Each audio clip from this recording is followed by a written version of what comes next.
আমরা যখন ইউনিভার্সিটিতে পড়ি তখন আমরা যে কজনের গান শুনি, মানে আমার আগের ছবিতে হাশিম ভাইয়ের গান ছিল। সো আমি পথিক নবী, উনিও আমাদের ইউনিভার্সিটি লাইফের সময় উনি তখন গান করছেন। মাহমুদুজ্জামান বাবু, কফিলদা, মানে আরও অনেকেই ছিলেন, রাজু ভাই, আরও জাহিদ ভাই। জাহিদ ভাইয়ের গান তখন আমরা শুনতেছি পুরো ক্যাম্পাস জুড়ে, বুয়েট, ঢাকা ইউনিভার্সিটি, চারুকলা, এটা মিলে ওখানে রাহুল দ্বারা গান করছে একরকমভাবে, আমরা একরকম ধরনের গান করতেছি, রাজু ভাইরা একরকম, রাস্তায় দেখা হয় ইউনিভার্সিটি ক্যাম্পাসের মধ্যে, আবার অনেকদিন দেখা হয় না, এরকম করেই আমাদের বন্ধুত্ব বা যেটাই বলি সব কিছু। সো আমি যখন আসলে রোদ করলাম তখন আমার যারা পছন্দ, আমি যাদের গান শুনে বড় হয়েছে, আমার কাছে মনে হয় যে আমার ছবিতে তাদের গানই থাকবে। আসলে ওই জায়গা থেকে আমি সহজিয়াকে দেখি, সহজিয়া, শিরোনামহীন, তারপর আরও অনেক ব্যান্ড আর গানে হয়তো তারাই ঢুকে যাবে বারবার। না, আমার একেবারে মনে হচ্ছে না। মনে হচ্ছে না। দেখেন, মানে সিনেমা জনপ্রিয় হওয়ার জন্য আমার কোনো দায়িত্ব নাই, এটা দর্শকের দায়িত্ব, কিংবা দর্শক যদি ভালো লাগে, দায়িত্বও না। সিনেমা এত বড় দায়িত্ব না, সিনেমা এমন কোনো ঘটনা না, সিনেমা না থাকলে পৃথিবীতে কিচ্ছু হবে না। সো এটা খুব জরুরি বিষয় না, কিন্তু সিনেমা, কবিতা, পেইন্টিং, এগুলো আবার জরুরি বিষয়ও। মানে একজন লালন আসলে আমাদের অনেকের চোখ খুলে দেয়, একজন ফিলসফার আমাদের চোখকে নতুন কিছু শেখায়।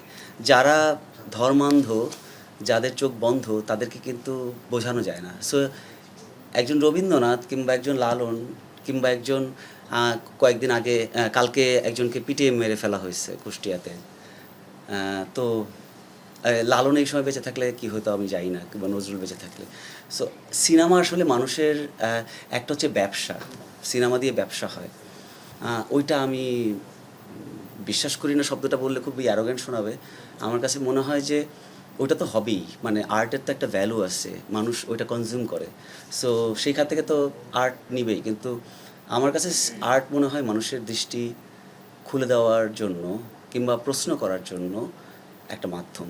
সিনেমা আমি ওইখান থেকে বিশ্বাস করি। সো সিনেমা, আমার সিনেমা জনপ্রিয় হোক, মানুষ অনেক দেখুক, এটা বরঞ্চ চাই। জনপ্রিয় শব্দটা অনেক মানুষ দেখলে আমার খুবই ভালো লাগে, এবং ফিল্ম মেকার হিসেবে আমার তো তৃপ্তি তখনই যখন আমি দেখব যে আমার ছবিটা সবাই দেখছে। সবাই ভালো লাগতে হবে এমন কোনো কথা নেই, ছবিটা নিয়ে সমালোচনা করা যেতে পারে, খারাপগুলা বলতে পারে যে আমার এখানে ভালো লাগে না, সেটা সুন্দর, বাট শুধু জনপ্রিয়তা, এটা আমার কাছে খুব একটা আরাম লাগে না। না, এরকম কোনো বিষয় ছিল না দুইদের মাঝখানে। আমরা আসলে মনে করছিলাম ঈদ ছাড়া রিলিজ দিব, এবং সেটাই হয়তো আমরা দিতাম, কিন্তু সামনে ওয়ার্ল্ড কাপ আছে।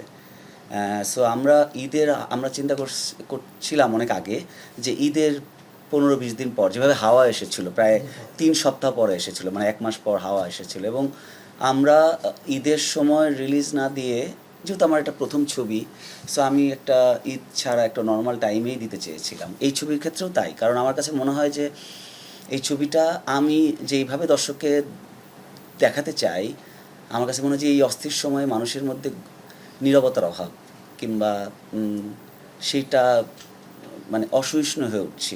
আমি একটা প্রেমের গল্প বলেছি, রোদ একটা প্রেমের গল্প, হয়তোবা এখানে একটু মিথোলজিক্যাল অ্যাসপেক্ট আছে, যেটা আমার সবসময়ই, আমার সমস্ত, আমি কিছু ফিকশন বানিয়েছিলাম টেলিভিশনের জন্য, সেগুলোর মধ্যেও কোনো না কোনোভাবে পুরাণ ঢুকে যায়, কেন আমি জানি না। সো ওইটা একটু আছে হয়তো, সেটা ফিলোসফিক্যালি আমি ব্যাখ্যা করার চেষ্টা করি নাই, বরঞ্চ আমি বলার চেষ্টা করেছি, মানে কিছু একটা প্রশ্ন করার চেষ্টা করেছি। বাট এটা একটা প্রেমের গল্প, আমার কাছে মনে হয় যে একটু নীরব টাইমে আসলে আমার জন্য ভালো হতো, কিন্তু ছবিটা অনেক দেরি হয়ে যাবে তাহলে, মানে ওয়ার্ল্ড কাপ শেষ করে আরও পরে। তো বাধ্য হয়ে আমরা ঈদেই দিলাম আর কি, কারণ রোজারিতে আমাদের দেওয়ার উপায় ছিল না, বিকজ অফ আমরা একটা ফেস্টিভ্যালে গিয়েছিলাম। সো সেখান থেকে ব্যাক করে আমাদের ছবিটা দেওয়ার কথা ছিল, সো দ্যাটস ওয়াই একটু দেরি হয়ে গেছে। হ্যাঁ, এরকম সম্ভাবনা নাই। দেখেন, ন্যাচারাল এলিমেন্টস, এটা খুবই অদ্ভুতভাবে রোদের নামটা আসছে। রোদ, যখন আমি হাওয়া করি তখন আমি রোদ করবো, এরকম কোনো ব্যাপার ছিল না। রোদ ছবিটার গল্প আমার অনেক আগের, এটা আমার ছোটোবেলার গল্প। বাট আমি যে এইটা নিয়ে আমি ছবি বানাবো, সেইটা আসলে আমার মাথায় ছিল না। এটা কোভিডের শুরুতে 21 সালে আমার মাথায় আসে, সরি, হ্যাঁ 20 সালে আমার মাথায় আসে, 21 সালে আমি লিখি এই গল্পটা, ছবিটা। তো ওইটার নামটা নানা রকম ভাবছিলাম, তারপরে মনে হলো যে এটা তো প্রেমের গল্প, এটা তো উষ্ণতার গল্প, আমি রোদ রাখি, তো ওইখান থেকে রোদ আসে। আমি জানি না এই নেচারকে ধরে কিছু একটা হইতে পারে সামনে, কিন্তু খুব শেষ করো, হ্যাঁ। চিল্লাবি হবে। একটা জিনিস হচ্ছে কি, এটা কমার্শিয়াল পার্সপেক্টিভ থাকে এই ছবির বাজেটের সাথে তুলনা করে। এখানে আমার প্রডিউসার আছেন, তো ওইটা একটা তাদের একটা ইয়া থাকে। আমার তো ছবিটা নির্মাণের কাজ, ছবিটা দেখানোর সময় এবং এটা ঠিক করা হয় কিন্তু প্রডিউসার, সো তাদের তো ওই টাকাটা তুলতে হবে, সেটাও তো একটা ফ্যাক্টর। ওটা তো আমি এত ইমোশনালি ভাবলে হবে না। আমি আম, আমি না ইমোশনালি ভাবছি, কিন্তু আমার প্রডিউসার তো ইমোশনালি টাকাটা দেয়নি আমাকে, সো ওইটা একটা আসার factor। জায়গাটা কেমন নির্মাতা হিসেবে সেটা বলে দেন, যে আসার জায়গাটা তো নির্মাতা থাকে। আমি যখন ছবিটা বানিয়েছি বললাম এটা আমার খুব পার্সোনাল স্টোরি, সেইটা আমার এই রোদ আমার কাছে খুবই পার্সোনাল। সো আই থিঙ্ক মানুষ সিনেমা হলে যে একটা গভীর নীরব প্রাচীন প্রেমের গল্প দেখতে পাবে, এই সময়ের গল্প না। না, দুটা কারণ। একটা হচ্ছে আমি সময় নিই না, আমি অলস, একটু তাড়াহুড়ো করে কাজ করতে পারি না। সেকেন্ড হচ্ছে আমার একটা আলাদা প্রফেশন আছে, আমি বিজ্ঞাপন নির্মাতা। সো আমাকে আসলে সিনেমা করে আমি সার্ভাইভ করতে পারবো না, এটা আমি জানি এবং করতেও চাই না। আমি সিনেমাটা আমার ভালো লাগার জায়গা থেকে করতে চাই। আমি সিনেমা থেকে কখনোই, ওই যে বলি না, ওটা আমার কখনো উদ্দেশ্য না। সিনেমা ব্যবসা সফল হোক, অনেক কিছু হোক, এটার ভিতর দিয়ে জানি আমি যে কোনো একটা আলাদা প্রফেশন বেছে নিয়েছি। সো এটাও একটা ঘটনা যেটার কারণে আমার